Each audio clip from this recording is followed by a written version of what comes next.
Hey everyone, General Hand Grenade back. Um, like I was gonna write a correction to something I'd said a couple of days ago on the Discord forums, and I thought, yeah, this is I'd be writing forever. I don't want to write all day today, and I was just talking with my colleague Bob there. He's the one that I worked with, and we uh, designed the 1914 game, Global War 1914. He and I, like I did talk to him the other day before I answered the questions, and just to make sure we were on the same page. And he was busy at the time with Tim. They were playing a game. I don't know if you noticed, but they're trying to develop a new game right now.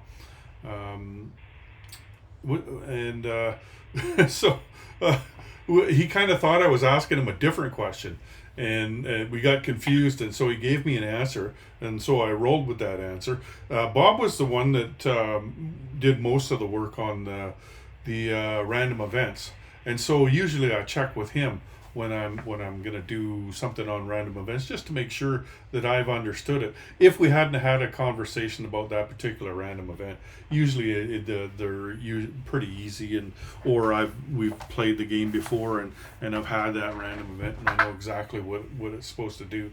But sometimes I call him and ask him about these things. Anyway, so I called him this morning because I thought, you know what, I'll make a video of this. This would be interesting. And I'm talking to him, and he's going, "What? What are you talking about?" He was gluing some magnets to planes, and he couldn't figure out. Like, we were having two different conversations. Anyway, so then we did have the conversation when we finally got on the same page. And I thought, you know what, this would be an interesting conversation to have instead of me writing for the next 4 hours. Correction. Why don't I just put you on with me there, Bob? So, hey, Bob, how's it going? Hey, Happy New Year's. Happy New Year to you, too. So, what we're talking about here is the Balkan powder keg. Now, I believe what I said was that this whole conflict lasted only one turn, and that if Bulgaria became aligned by Austria Hungary, then that was the only thing that carried on after that one turn. Everybody else went back to normal. But that's not the case. So, Bob, why don't you explain it, how it's supposed to work? Yeah, and I appreciate you asking the question a second time. I couldn't understand. I saw some of the dialogue in Discord, and I couldn't understand the confusion because there was some discussion of, well, what happens if I roll it twice in a row? So let me just start off by saying, these random events have been fun, and we have tried to make an incremental progression to many of them. That's why you see them, in this particular case, Balkan Powder Cake 2 coming up in the fall of 13, and then again spring of 14. But the hypothesis behind this is prior to World War I, the Russians had intimated that they were going to mobilize in defense of the Serbians against the other powers, specifically the Ottomans down there in the Balkan area, as these different wars occurred between the nations that were involved in 1912, 1913. And historically, the Russians did not mobilize, mostly because their army just wasn't prepared, and their industry wasn't prepared to do that. But I have to give some credit and a shout out to Will Henson, who was the author of this.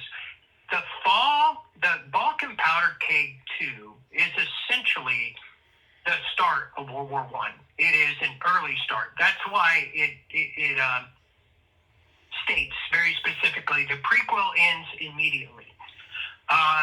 The difference is that the French, British, and German powers are delayed in the start of World War I, and that is detailed below. And so the opportunity for Greece, Romania, Bulgaria, and Italy is because they had been involved in the wars with the Ottomans prior to this, as you all know from playing the prequel, and they all have a stake in the outcome. So that's why I misunderstood your initial question about setting Italy up, because essentially once Italy joins, if they should join the Allied or Central Powers in the fall of 1913, that's it. There is no further determination on the role of Italy and which alliance they would be a part of. And then the same thing with the Greeks, Romanians, and Bulgarians. Should they join in this conflict in 1913 or 1914, you're not going to auto-align them later. World War I has begun. It's just that three of the major powers are going to be delayed by one turn. If you should roll this in 1913 and then roll it again in 1914, and I just have to state the reason, you would continue with the spring of 1914 random events is because we didn't write an alternative set of random events should World War I start early. So should you roll it a second time in the spring of 1914, or should you even roll the World War I launches in Africa, then if I was with my gaming group, we would re-roll because both of those events are null and void in 1914. Yeah, because the World War I has already begun. So you can't start twice. Essentially, the war's begun. Yeah. Now, I'll just point something out here. So when you look at the Balkan powder keg, it says Greece could be British controlled and Romania French controlled. The reason they're only controlled is because Britain and France are not joining the war yet. They're not joining the war till the next turn, so they can't be aligned yet. Now Italy says controlled as well, but that's just because Italy is its own faction and they're being controlled by France or Austria-Hungary here. If you had a lot of players and Italy was being played by somebody separate, then it wouldn't really be controlled by the French or the Austrians. That player would just control Italy, and then they would enter. But Austria-Hungary, because they are a part of the conflict, they would align because they are already at war essentially with this event, and so that's why the difference between the controlled and the aligned is there.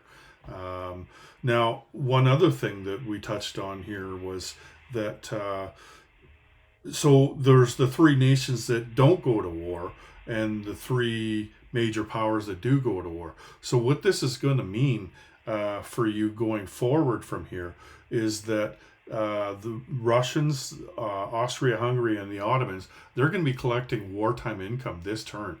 So at the end of each of their turns here, they're going to collect wartime income. But France, Britain, and Germany are going to collect peacetime income. So, like if me and Bob, we were talking earlier about, the consequences of that. Like the Russians should just leave Germany alone, right? They should just, if they want, they can attack Austria, and there's nothing Germany can do about it. And that can go one way or the other, as you were telling me, Bob. One of the reasons that I didn't understand this is this has never come up in a game that I've played, this event. Like you could play 20 games and not play one of these events. But you've seen how this plays out a few times. You and Tim have played it, Bob. Why don't you talk about that? Yeah, I'd be glad to. So I've seen virtually all of these events at least once, because we would force them to come into play because we wanted to see how it played out. And I will tell you that there is still some level of how should I phrase it? There's still some level of outcome that you may experience, so the user experience may differ. I'll put it that way. But, should you impale the Italians on the Ottomans when you are playing the prequel and the Italian-Turkish war, and the Italians and the Turks, destroy each other's navies and so on, when this event comes up, the Italians are virtually they're inconsequential Yeah. because they've got to build back up again. Even if the Italians are relatively whole, I think all of us would agree that with an 8 IPP income and the very few forces that they have, they're not going to swing this game. In fact, that was part of the design with the Italians and the Japanese, was we had to recognize that should they swing either side, or they both join the Allies, they both join the Central Powers, it should not force an early conclusion to the game because they imbalance it. Now, Yeah, Italy. the wild card. I remember Italy used to be a lot stronger. I think they were at 10 or 11 IPP income instead of 8, and they had a larger navy. And we neutered them because they were too powerful, and they could sway the game one way or the other. Yep, that's exactly right. And in fact, those discussions were with Doug involved. Now, the wild card are the Russians, and as you pointed out, you could take advantage as the Russians, given that they're sixth in line in turn order. They could go ahead and attack the Germans because the Germans have already gone, and that might be an upset move on their part to do so. They could definitely slam into the Austrians, and depending on how well prepared the Austrian player has to meet this eventuality, I personally tend to build fortifications as the Austrians in Galicia. One, it's historical. The Austrians did do that, and you know that this Russian mob is coming after you, even should it not be early. So if you're ill prepared for this event, you could find yourself on your back foot defending Eastern Hungary against a rather large Russian contingent. But should you prepare for this possibility, then let the dice roll and whatever happens. But it is definitely something for players. I think you even phrased it in some of your videos on random events, Brian. Yeah. If you aren't looking ahead at the possible outcomes, it's just like playing any strategy game, chess, Axis and Allies, global war games. You should look 2 to 3 steps down the road to see what could potentially happen and prepare for it. Yeah, that's something that I preach about over and over again whenever I'm making a video like gameplay or whatever, is that you should be looking at this book. I'm showing it, Bob. You should be looking at it at least 2 steps ahead of time. And I know I've played with other players on my side, and you don't necessarily all have to read it. Like I would take the initiative and read it myself, and then I would talk to whoever my teammate was and said, hey, you're gonna have to watch out, there's this event coming next turn or 2 turns from now or whatever. Like I would let them know, you don't all have to read the book if you don't want, but as long as one person on each side is reading it and is keeping up with that and or reminding you, because there are some events in here that can really catch you if you're not prepared for them. The one with Greece comes to mind, where the first person to step on Greece gets to align them. Like if you're not ready for that, then they could suddenly go the way that you wouldn't expect them to.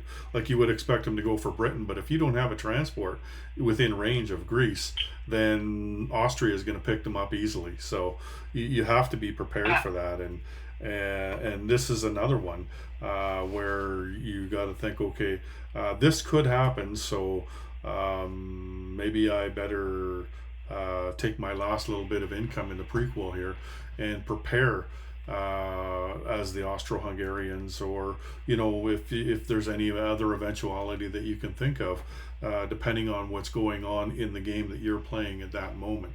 Like things might not have gone well for the Ottomans, or maybe they went really well. It could be that Serbia is a beast So think about these things if this event comes up, because you got to be prepared. This game is, there's a million different ways it can go, and this is one of them. Yeah, no, all well stated. To me, the fun part about this game has been the fact that there are some alternatives like that, and all of these random events, I would call them plausible history. Yes. Some of these events actually did occur, and we wanted to introduce the historical event itself.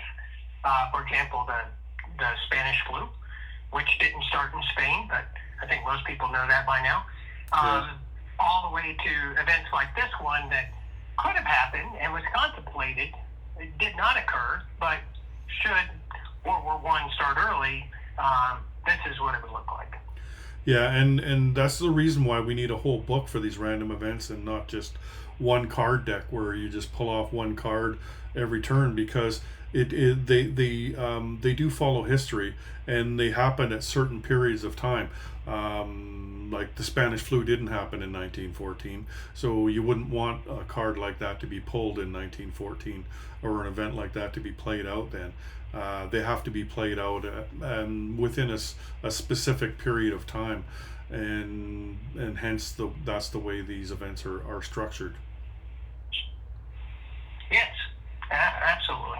But thanks for asking, and apologize to anyone in the community that was just kind of thrown off. Hopefully, this clears things up quite a bit, and we want to remind everybody, just keep asking questions on Discord. This is why I let you answer most of them, Brian, because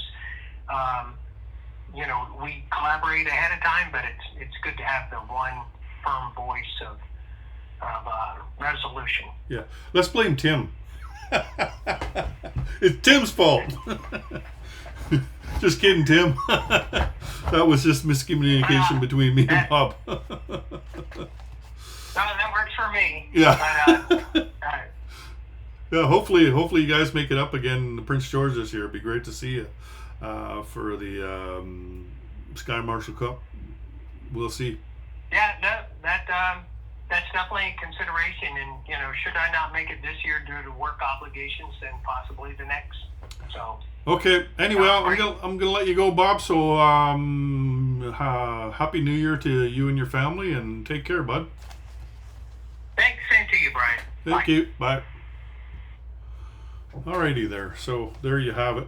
I thought it would be interesting. Like, we were having this discussion, and more of a discussion earlier, and I thought to myself as we were having it that this would be really interesting for you to see the kinds of discussions that we have.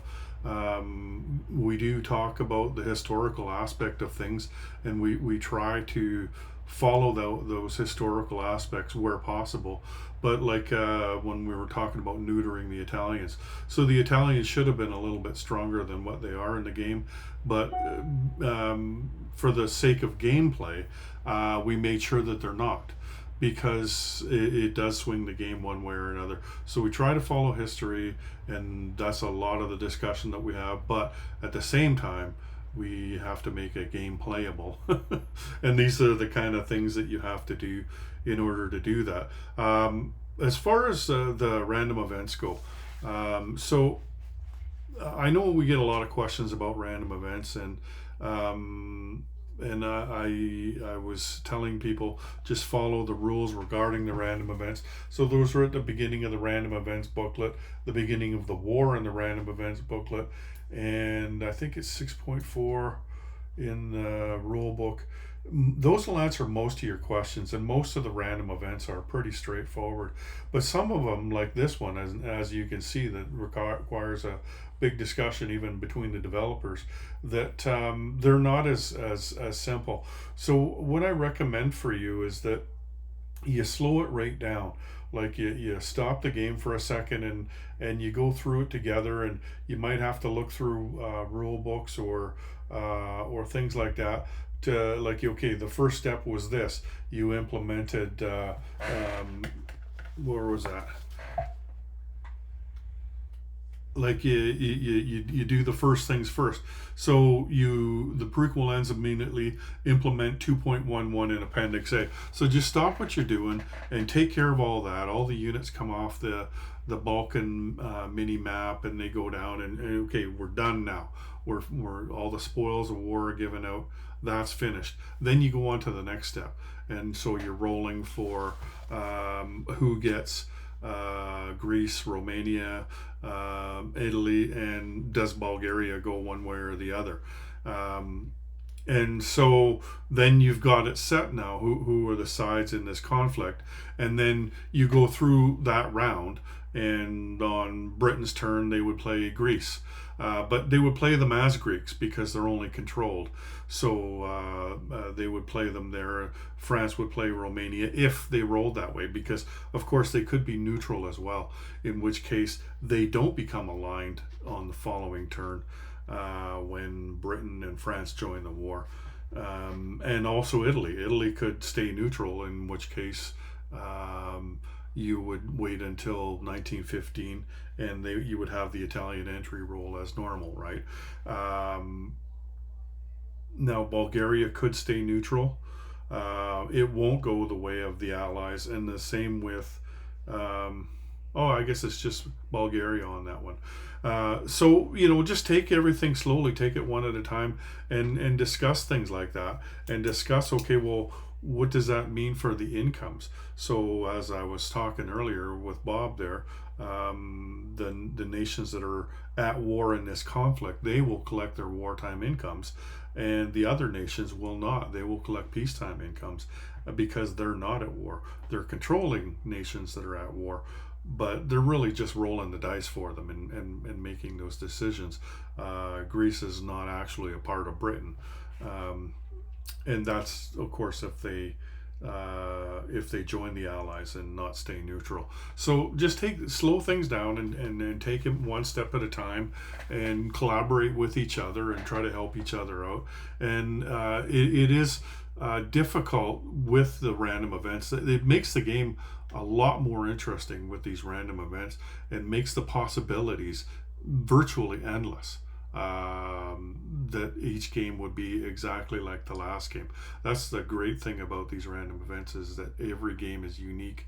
But it's not perfect in that it's not really easy to write. Like I was telling people online there, man, if we were to write in all the stuff that, the kind of things that you just heard here, this book would be 2 or 3 times the size, because you could expand so much on each of these events and what could possibly happen with a lot of them. Some of them are pretty easy, like, put a guy in the Philippines and attack whoever's there, and see who wins. That's pretty easy. But some of them are a little more difficult, and they require you guys to talk it out. And when you do, sometimes you just have to agree with, okay, let's do this. Okay, like this World War I in Africa. It starts in Africa. Like if you played the Balkan powder keg the turn before, then you would discuss this, and really you would just decide, yeah, I guess World War I has already begun, so let's just roll again. And so you roll again, and you get Balkan powder keg 2, and oh, come on. So then you'd roll again, and then like you keep rolling until you get one of the other ones. But that's what you do when you get one that you don't think can be played. I mean, there's lots of other examples of them, situations that come up that have already been resolved, probably right through gameplay before that. So you just roll again if you agree on it, and just keep playing. It's a great game that way. Like I said, though, random events can be a little complicated. Sometimes you just have to work with each other and negotiate your way out of that, because I can't be there to answer questions like right away. Sometimes I get them pretty quick. Other times I might be busy. There was some questions that came in yesterday. I actually went to the movie theater yesterday for the first time in 25 years. I took my granddaughter to see Mufasa. So anyway, like I just wasn't around. But anyway, I want to wish you all a happy new year, you and your families and everybody that you play games with. And thanks for joining me today. And I'm really sorry about the confusion. Like, I did ask him about this, and he thought I was asking something else. And that's not the first time that's happened. Like, that's probably the 100th time that's happened. And we've gone a week thinking thinking that one guy was thinking one guy thing and another guy was thinking, and then we figured out eventually. But sorry about the confusion there. That's really my fault. I should have dug deeper or asked the question a different way. If I'd ever had that event in one of my games before, then I would have already known better. But that event has just never come up in one of my games. So sorry about that. And take care, everyone. General Hand Grenade out.